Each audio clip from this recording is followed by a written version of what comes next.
കർമ്മസമിതി ചക്രസ്തംഭന സമരം നടത്തി. ബിജെപിയുടെ അസാന്നിധ്യം ശ്രദ്ധേയമായി.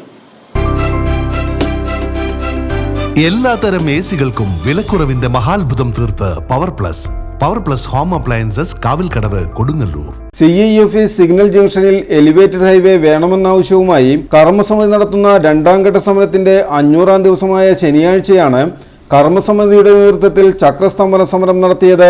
വൈകിട്ട് 5 മണിക്ക് തുടങ്ങിയ സമരം 5:30 സമാപിച്ചു. വിവിധ രാഷ്ട്രീയ കക്ഷികൾ സമരത്തിൽ പങ്കെടുത്തിരുന്നുവെങ്കിലും BJP സമരത്തിൽ നിന്ന് വിട്ടുനിന്നു.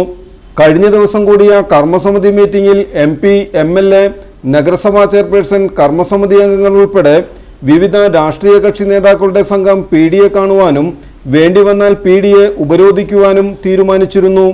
എന്നാൽ അതിന് തീരുമാനമുണ്ടാകുന്നതിനിടയിലാണ് കർമ്മസമിതി ചക്രസ്തംഭന സമരം നടത്തിയത്.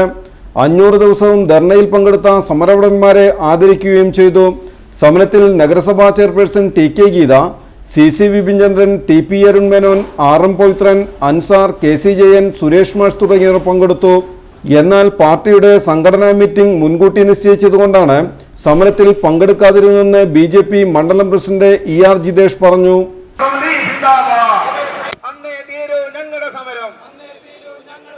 ജനകീയ സമരം